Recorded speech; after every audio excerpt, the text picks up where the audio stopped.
안녕하세요. 오늘도 이 바이블 아카데미 시간에 함께 해주신 모든 성도님들 환영하고 축복합니다. 함께 해주셔서 너무나 힘이 나고 또 우리가 말씀을 통하여서 또 하나님을 만나고 하나님의 은혜가 임하는 귀한 시간을 경험하기를 소망합니다. 오늘 이야기는 이제 바이블 아카데미 창세기 개론 세 번째 시간이고요. 또 우리가 개론 시간을 보냈으니까 인간과 하나님에 대한 이제 두 번째 이야기를 해보려고 합니다. 지난 시간에는 가인과 아벨 이야기를 한번 다루어 봤고요. 오늘은 이제 바벨탑 이야기를 다뤄보려고 합니다. 그래서 이야기는 바벨탑과 강림이라는 이야기입니다. 이제 1장부터 11장까지는 우리가 창세기를 두 부분으로 크게 나눠봤을 때 앞부분에 해당한다고 우리가 이미 배웠습니다. 어떤 부분이었냐면 바로 보편 역사, 원 역사를 담아내고 있는 부분이라고 이미 우리가 배웠었는데요. 이 11장이니까 이제 이 원 역사의 마지막 사건을 기록하고 있지요. 우리가 흔히 잘 알고 있는 바벨탑 사건입니다. 교회에 다니지 않는 사람들도 이 바벨탑 사건은 아주 잘 알고 있어요. 노아의 홍수 사건도 그렇고 몇 가지 이제 유명한 사건들은 세상 사람들도 알고 있죠. 그만큼 이제 유명하고 또 우리에게도 중요한 의미를 가지고 있는 사건입니다. 이 바벨이라는 단어, 바벨탑에서 바벨이라는 단어를 살펴보면 뭐 혼잡, 뭐 혼돈, 섞이다, 혼합하다, 뭐 더하다 이런 의미를 좀 가지고 있는 단어인데요. 이게 이제 11장 9절에 보면 좀 더 분명해집니다. 뭐라고 되어 있냐면 이제 여호와께서 거기서 온 땅의 언어를 혼잡하게 하셨습니다. 이렇게 이제 이 바벨탑 사건이 마무리되죠. 그러면은 왜 그들의 언어가 혼잡하게 되었을까? 혼잡했다고 하니까 사실 혼잡하지 않았겠다. 처음에는 원래 혼잡하지 않았던 상태였는데 이제는 좀 혼잡하게 되었다. 왜 굳이 하나님께서 이 언어를 혼잡하게 하셔야만 했을까? 이것이 가지고 있는 의미는 무엇일까? 우리가 이런 것들을 좀 생각해 볼 수 있을 것입니다. 11장 1절에서 이렇게 얘기하고 있어요. 온 땅의 언어가 하나였다. 말이 하나였다. 이렇게 얘기하고 있는데 이것 자체는 뭐 반복적으로 강조해 주는 표현이라고 할 수 있겠습니다. 근데 언어가 하나인 그들이 이제 모여서 함께 이제 계획하고 생각하고 무엇을 하면 좋을까 막 고민하다가 사실 계획을 하나를 잡게 됩니다. 그리고 실행하게 되는데요. 첫 번째로는 이제 벽돌을 만드는 것이었습니다. 벽돌을 만들어서 그럼 무엇을 할까? 벽돌을 만들어서 두 번째로는 성읍과 탑을 건설하는 거죠. 뒤에 보면 이제 도시를 건설하는 이제 모습을 보여주게 되는데 벽돌이 있으니까 당연히 그것으로 만들 수 있는 많은 가능성들을 염두에 두고 만들게 되는 거예요. 여기까지 좋죠. 우리도 그렇게 지금도 지내고 있지 않습니까? 벽돌로 이제 건물도 짓고 우리 지금 제가 있는 이곳도 5층인데요. 여기도 이제 벽돌이나 이런 뭐 시멘트나 콘크리트 이런 것들로 이제 이루어지는 건물입니다. 좋은 일이죠. 근데 거기에서 한 가지 더 붙습니다. 하늘에 닿도록 건설하자는 거예요. 이거 어마어마한 일인데 그런 일들을 지금 계획하고 있습니다. 셋째로는 이제 그것에 대한 목적입니다. 이제 건물을 건축하고 성읍과 탑을 건설해서 하늘을 닿게 만들어서 그들이 하려고 했던 것이 무엇이냐면 그것은 바로 그들의 이름을 내는 겁니다. 명성을 떨치는 것입니다. 그것이 이제 그들의 세 번째 이유였고 네 번째 이유가 무엇이냐? 그렇게 해서 우리가 온 땅에 흩어지는 것을 면하자. 우리가 지금 하나가 너무나 좋으니까 우리가 지금처럼 계속 잘 지내자. 이런 것이 그들의 목적이었습니다. 되게 평범해 보이긴 하죠. 크게 지금 이 시대에 비춰보면은 무슨 뭐 그럴 수 있겠다 이렇게 생각해 볼 수 있겠지만 그 안에는 하나님을 향한 도전이 숨어 있다는 것을 우리는 생각해 봐야 합니다. 우리는 창세기 개간 시간에서 인간의 보편 역사에 대해서 배웠습니다. 인간은 어떤 길을 가죠? 죄를 범한 이후부터는 계속해서 인간이 같은 길을 가게 됩니다. 계속 교만의 길을 가게 되고 죄악의 길을 가게 되는 거죠. 개인의 죄가 부부의 죄가 되고 부부의 죄가 가정의 죄가 되고 가정의 죄가 민족의 죄, 세계 열방의 죄까지 나아가는 부분이 이제 이 보편 역사에 잘 담겨져 있다고 우리가 지난 시간에 한번 배워봤습니다. 그럼과 동시에 하나님은 어떠한 길을 가고 계시는가? 하나님께서는 그들을 또 심판하기도 하지만 은혜로 끝까지 그들을 인도하시고 붙잡고 계시다는 것들을 우리는 알고 있습니다. 그걸 알고 우리가 오늘 창세기를 보고 있는 것이죠. 이 오늘의 사건을 보자면 이 인간의 보편 역사 마지막 사건이잖아요. 사실 스케일이 커졌다고요. 처음에는 이제 한 사람의 범죄, 한 사람의 어쨌든 교만의 죄였다면 오늘 나오는 사건은 사실 세계 열방, 모든 사람, 언어가 하나인 모든 민족들이 모여가지고 세계 열방이 모여서 하게 되는 실제적인 사건이 이제 드러나 있는 그 절정에 있는 것이 오늘의 바벨탑 사건이라고 할 수 있겠습니다. 언어가 하나였던 인간은 마음을 모아서 무엇을 하려고 했죠? 하늘에 닿고자 합니다. 그러면은 하늘이 어떤 곳인가를 좀 생각해 봐야 할 텐데 여러분들도 잘 알고 있다시피 하늘은 하나님께서 계신 곳입니다. 그 당시에는 이런 하늘은 하나님이 계신 곳, 신이 계신 곳이라는 그런 신인식이 더 분명했던 시기였습니다. 그러니까 하늘에 닿겠다는 의미는 누구에게 닿겠다는 의미인가요? 당연히 하나님께 닿겠다는 그런 의미가 담겨져 있습니다. 그러면 하나님께 닿겠다라고 하는 것의 의미를 좀 좋게 생각해서 하나님과의 소통 창구를 이제 우리가 만들겠다. 인간편에서 하나님께 닿고자 하는 그런 소통 창구를 만들겠다. 이렇게 볼 수 있을까요? 그렇게 보기는 좀 어려울 것 같아요. 아무리 이제 좋게 생각해 본다고 하더라도 이거는 단순히 인간이 일방적으로 생각하는 루트이기 때문에 이 상대방 입장에서도 일방적인 루트를 인간 대 인간끼리도 일방적인 루트를 그렇게 뭐 선호하고 존중받는 느낌을 받지 않기 때문에 사실 하나님은 우리가 그렇게 접근할 수 있는 분도 아니고 그렇기 때문에 이 여기에서 그렇게 소통 창구를 만들다기보다는 하나님을 향한 도전이라고 볼 수 있을 것입니다. 그러니까 결국 하늘을 침범하고 침입하겠다.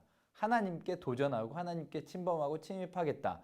하늘에 있는 권위를 우리가 가져오겠다. 하나님의 권위를 우리가 가져오겠다. 하나님의 권위를 가져와서 우리가 하고 싶은 일은 하나님께서만 할 수 있는 이 인간을 이제 명성을 떨치고 이름을 내게 하는 것.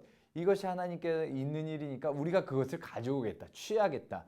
하나님께서는 이 세상에 우리를 흩으실 수도 있고 이럴 뿐인 거 아니까 우리가 하나님의 권위를 가져와서 우리가 흩어지지 않고 계속 이렇게 살겠다.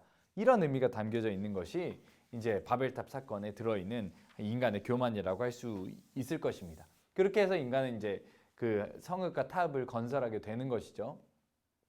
자, 그러면은 이제 인간들이 그러한 탑을 건설한 지 얼마나 시간이 지나는지는 사실 기록되어 있지는 않아요. 그런데 이제 하나님께서는 하늘에 계신 하나님께서는 그 이제 인간들이 그런 거 건설한다고 하니까 어떻게 짓는지 무엇인지 그런 것들을 보시려고 이제 이 땅에 내려오세요. 하늘에 계신 하나님께서 땅에 내려오시는 장면이 이제 기록되어 있습니다. 이거를 보면 이제 인간의 삶이 참 이렇게 부질이 없구나. 참 그런 것들을 느껴볼 수 있는 대목인데요. 왜 그렇죠? 이게 인간이 아무리 이제 탑을 높게 높게 쌓은다고 해도 결국 하나님은 그것을 하늘에서는 보기에는 다 뭐 거기서 거긴 거예요. 그러니까 그걸 자세히 보려면 땅에 내려와야지만 볼 수 있다는 것입니다. 그만큼 높게 쌓은 인간의 무엇도 하나님 안에는 낮고 낮은 것일 뿐이다라는 이야기가 담겨 있는 거죠. 여러분 세계에서 가장 높은 건물이 무엇인지 아세요? 이게 점차 매년 이렇게 바뀌더라고요. 2020년 9월 기준으로 하면은 가장 높은 건물은 싱가포르에 있는 아베뉴 사우스 레지던스라고 한다고 해요. 이 건물의 높이를 보면 192m라고 하니까 얼마나 높은지 생각해 보기도 어렵죠. 200m에 육박하는 이제 높이인데요. 아직은 좀 건축 중이긴 하지만 가장 높은 건물이래요.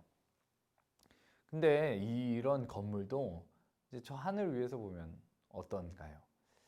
사실 이것보다 훨씬 더 높다고 할 수 있는 산들도 비행기만 돼도 비행기에 타서 그런 것들만 보더라도 평면처럼 보여요. 그냥 그거 거기 있구나. 저렇게 여기서 보니까 개미 같구나. 사람들이 참 낮구나. 이렇게 이제 보게 되는 거죠. 그럼 그보다 더 높은 하늘에서 보면은 어떻게 보일까요? 낮고 낮게만 보이는 거죠. 더 낮아 보이는 거죠. 이런 걸 이제 좀 우리가 상징적으로 한 번 더 생각해 본다면 그래요. 인간이 아무리 교만한 마음을 품어도 하나님 앞에서는 사실 낮고 낮은 마음일 뿐이겠구나. 이런 생각을 한번 해보게 됩니다. 여호와께서는 이 강림하셔서 이 사건을 이러한 이제 성읍 건설 현장들을 이제 한번 살펴보시게 됩니다. 그리고 하나하나 살펴보시고 무엇을 하나 이 사람이 어떻게 높이 지을까 잘 지어질까 이런 것들을 천천히 살펴보셨겠죠. 막 오자마자 막 급하게 막 이러지 않으시고 보셨을 거예요. 그리고 정리해야겠다 이렇게 생각하시고 이제 정리하십니다. 이게 이렇게 된 이유에 대해서 이제 하나님께서 살펴보시니까 이렇게 된 이유가 인간의 족속이 하나고 언어가 하나니까 이렇게 했구나 이렇게 이제 이유를 드시면서 그들을 이제 그들의 언어를 혼잡하게 하시고 그들을 온 지면에 흩으십니다. 이게 이제 여호와께서 강림하셔서 하신 사건이죠. 이렇게 바벨탑 사건은 마무리됩니다. 근데 이렇게 보면은 그렇게 하나님께서 해결하셨구나. 뭐 믿음의 눈으로 정말 잘 순종하면서 받아들여지실 거예요. 근데 한번 좀 생각해 보면은 바벨탑 사건이 이렇게 종료가 되는 건가? 뭔가 좀 석연치 않은 게 있는 것 같기도 한데 뭔가 좀 애매한 느낌이 좀 든다. 왜 그렇게 교만하게 막 들어 올려는 사람들은 이제 막 탑이라도 그냥 다 팡팡 해가지고 막 무너뜨리고 심판도 빵 이렇게 해야 얘네들이 진짜 정신을 차릴 것 같은데 스케일이 이렇게 큰데 사람들이 다 모여가지고 하나님께 도전하려고 이렇게 한 일인데 하나님께서는 이렇게 시원하게 심판하시는 게 아니네. 여기 좀 애매하게 끝나는 거 아닌가. 뭐 이런 생각들이 이제 당연히 하나님의 심판에 대한 도전의 마음으로 하는 생각은 아니실 거예요. 그렇죠? 그냥 여러 가지 의문으로 여러분들이 성경 묵상하시면서 생각해 볼 수 있을 것인데요. 이러면서 이제 좀 더 학생들이나 이런 책, 이런 성경을 읽다 보면은 여기에서 막 억울해지기도 합니다. 이 바벨탑 사건 때문에 우리가 영어를 공부해야 되고 외국어를 공부해야 되는구나 이렇게 생각하는 학생들이 이제 불평불만을 내기도 할 텐데요. 뭐 여러 가지 생각이 드실 거예요. 바벨탑 사건의 결론을 보면서 인간 보편 역사의 마지막 결론인데 이렇게 결론되는 것이 맞는 것인가? 여기에서 우리가 배워야 될 것이 무엇인가를 이제 생각해 보시게 될 텐데요. 우리는 바벨탑 사건에 들어있는 구조를 살피면서 좀 더 선명한 하나님의 뜻을 살펴보고자 합니다. 이제 우리가 지난 1강에서 배웠던 교차 대칭 구조로 이 오늘의 바벨탑 사건을 바라보려고 하는 것인데요.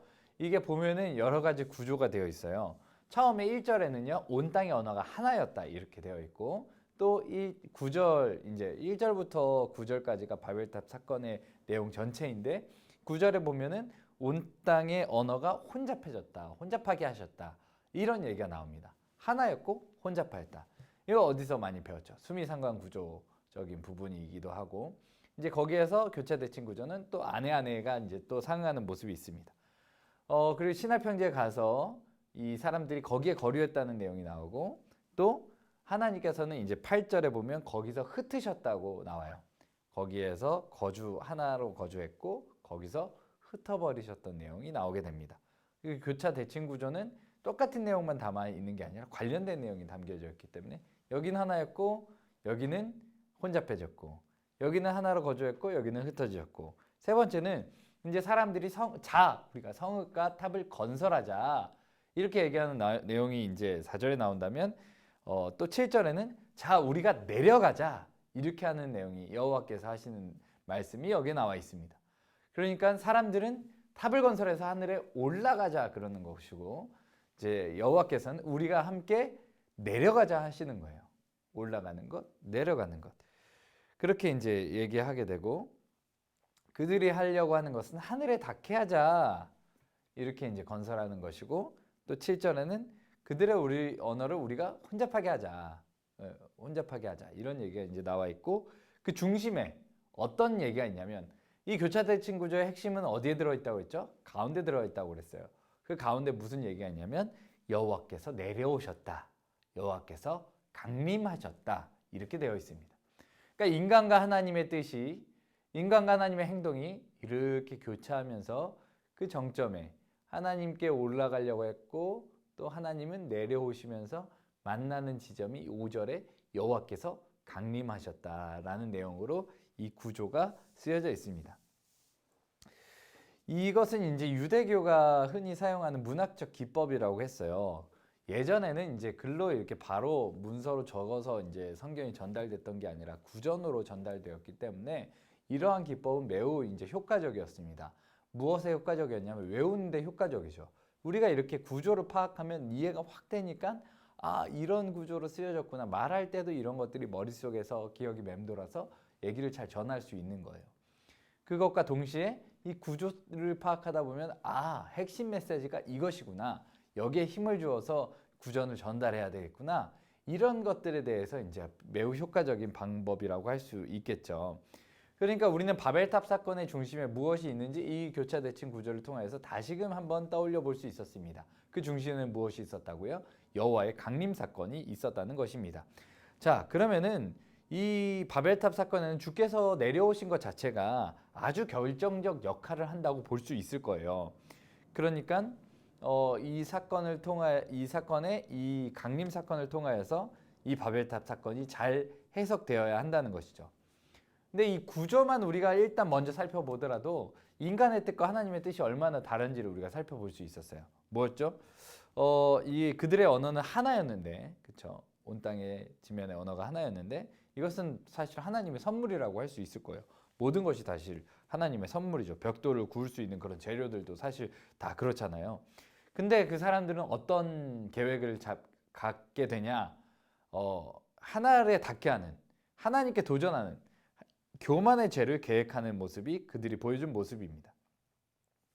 근데 그마저도 아주 보잘것없어서 보일 듯 말 듯해서 하나님께서 이제 내려오시게 되는 장면이 이 바벨탑 사건에 잘 기록되어 있죠.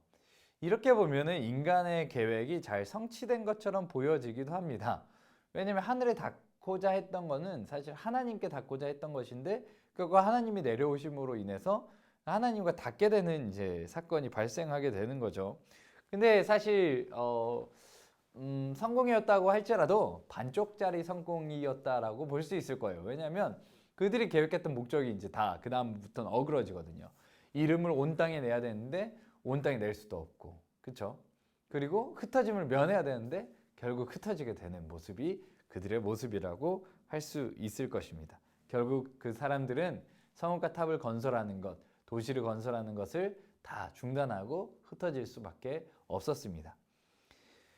자, 그러면은 이 바벨탑 사건의 이제 진정한 의미가 무엇인지 우리는 이제 점점 더 선명해지고 있습니다.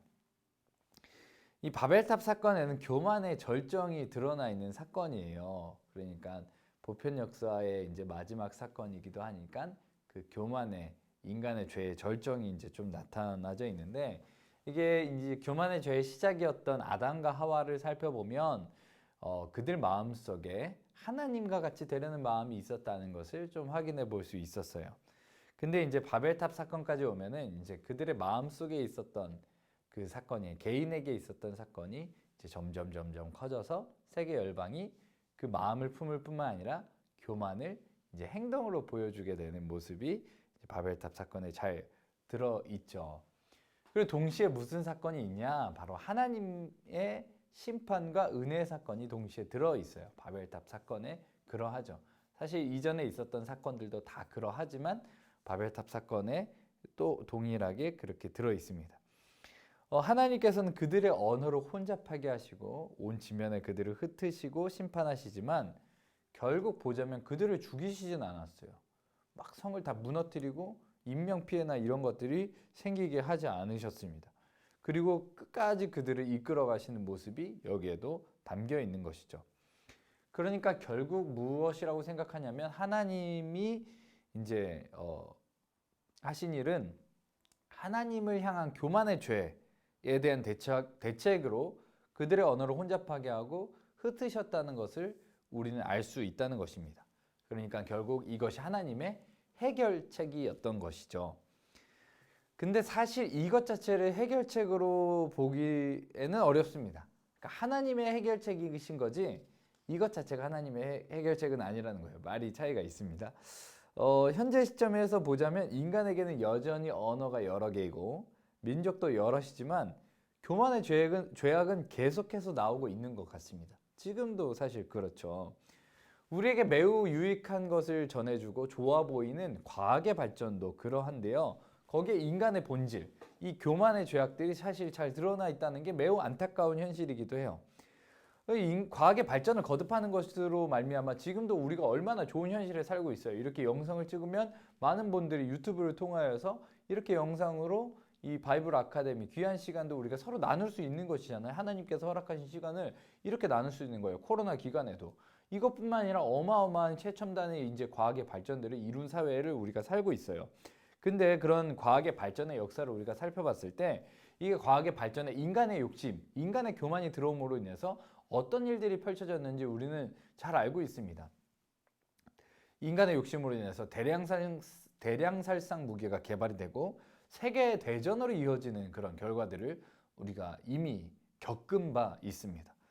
이게 이제 매우 상징적인 것이죠. 이렇게 상징적으로 살펴보면 이게 바벨탑 사건의 의미를 좀 반복하고 있는 것일 수도 있겠구나. 이제 우리는 믿음의 눈으로 이렇게 생각해 볼 수 있을 것입니다. 뭐 단순히 연결시키긴 어렵지만 인간의 마음속에 교만이 늘 있다는 것, 이것들을 이제 우리가 살펴볼 수 있다는 거죠. 그러니까 하나님이 해결책으로 인간의 언어를 혼잡하게 하시고 흩으셨지만 결국 교만은 아직까지 인간의 마음속에 남아 있는 거 보면 이게 이제 이것 자체가 하나님의 해결책이라고 볼 수는 없다. 이렇게 이제 우리가 결론 내릴 수 있을 텐데 거기에서 이제 끝이 아니라 하나님의 해결책이라면 이것 자체가 아니라 이것을 통하여서 하나님께서 해결하신 것이 의미가 있다고 우리는 볼 수 있을 것입니다. 다른 이제 인간의 교만의 사건들이 있었어요. 뭐 선악과를 따먹은 것부터 시작해서 가인과 아벨 사건이 있었고 또 노아의 홍수 사건이 있었습니다. 근데 이제 그 여러 가지 사건들과 오늘 바벨 사건의 차이점이 있는 것이 두 가지가 있는데요. 첫 번째는요. 하나님이 직접 강림하셨다는 거예요. 그리고 둘째는 그 자체가 심판과 구원의 의미를 담고 있다는 것입니다. 다른 사건들에서 이제 무엇이었냐면 뭐 가죽옷도 나오고 또 여호와께서 주신 표가 있고 방주가 있습니다. 이제 여러 가지가 있었는데 여기에서는 여호와께서 직접 강림하셔서 문제를 해결하는 모습을 보여주세요. 그러니까 우리가 이제 마지막 사건에서 바라봐야 하는 것이 여기에 있는데 다르한 어떤 것이 아니라 하나님 자체가 우리에게 구원을 베푸시는 분, 우리를 이끄시는 분이라는 것들을 우리는 마음속 깊이 새겨야 한다는 것입니다. 가죽옷과 표, 방주는 이제 표적이라고 볼 수도 있을 거예요. 그 자체의 구원의 의미가 당연히 담겨 있긴 한데 그 자체가 구원이라고 볼 수는 없는 거죠. 그러니까 뭐 언어를 혼잡하게 하거나 흩어지는 것 그 자체도 거기에 이제 구원의 의미가 담겨져 있지만 그 자체가 구원이라고 볼 수 없다는 것과 이제 같은 의미, 일맥상통한다고 보면 될 것입니다. 그러니까 우리가 온전히 받아들여야 하는 것은 그것을 이끄시는, 그것을 사용하시는 하나님이 진정한 우리에게 구원이 되신다. 보편 역사의 진정한 구원은 오직 하나님께만 있다. 하나님께서는 꼭 이렇게 우리의 모든 인생을 구원해 가실 것이다. 오직 주님께만, 여호와께만, 여호와께서 이끄시는 구원에만 우리에게 소망이 있다는 것이 우리가 보편 역사를 통하여서 우리가 배울 수 있는 가장 단순하고 확실한 진리라고 할 수 있을 것입니다. 사람들은 여전히 이제 표적을 구하고 있어요. 그러한 상징이나 하나님의 것을 구하는 시대를 살고 있습니다. 이렇게 하면 저렇게 하면 이런 것들이 해결되면 저런 것들이 해결되면 우리가 뭔가 좀 더 나은 삶을 살 텐데 당연히 좀 더 나아지겠죠. 그렇지만 우리의 구원이 거기에 달려있지는 않다는 것입니다. 예수님의 시대에도 예수님이 눈앞에 구원의 아주 절정을 이루신 십자가의 그 구원을 이루신 하나님의 아들 독생자 예수 그리스도가 눈앞에 있음에도 불구하고 사람들은 계속 와서 찾아서 말하는 게 있습니다. 표적을 달라. 표적을 구합니다. 아니 진짜가 눈앞에 있는데 표적을 달라고 하는 그 모습이 참 진짜 아이러니하죠. 그런 것처럼 이 시대는 아직도 표적을 구하고 있고 다른 어떠한 것을 구하고 있는데 우리는 어그러지는 시대 속에서 어려운 시기를 지나면서도 우리는 하나님만을 구하는 세대가 되기를 간절히 소망합니다. 거기에 심판의 의미가 들어있다고 할지라도 그들이 계획했던 인간 이름을 내고 또 흩어짐을 면하는 것이 그 결과가 아닐지라도, 우리가 생각했던 결과가 아니고 달라질지라도 우리는 하나님을 구하기를 간절히 소망합니다. 오늘 하나님께서는 직접 등장하셔서 문제를 해결하셨습니다. 강림하셔서 해결하신 거죠. 그러나 바벨탑 사건을 지나게 되면서 언어가 혼잡하게 되고 인간이 흩어지게 되면서 하나님께서 구원하시는 일, 어떻게 이제 이 인간을 구원하시게 될지는 우리가 참 미지수고 궁금해지게 되는 그런 미궁에 빠지는 듯한 느낌을 받게 될 텐데요. 근데 이후에 우리는 성경을 잘 알고 있으니까 족장을 통하여서 하나님께서 부르신 사람을 통하여서 이 구원 계획을 이끌어 가신다는 것을 우리는 볼 수 있을 것입니다. 그들이 반드시 해야 할 일들이 있습니다. 그들이 중점적으로 반드시 족장으로서 해야 할 일들이 있는데 우리는 이 하나님께서 이 구원 계획을 이후에 어떻게 이끌어 가시는지 족장들의 삶을 살펴보며 그들에게 어떠한 것이 정말 하나님과 동행하면서 기쁨을 얻었는지를 다음 시간에 한번 다뤄보고자 합니다. 오늘도 함께 해주셔서 너무나 감사드리고 또 다음 시간에 찾아뵙겠습니다. 감사합니다.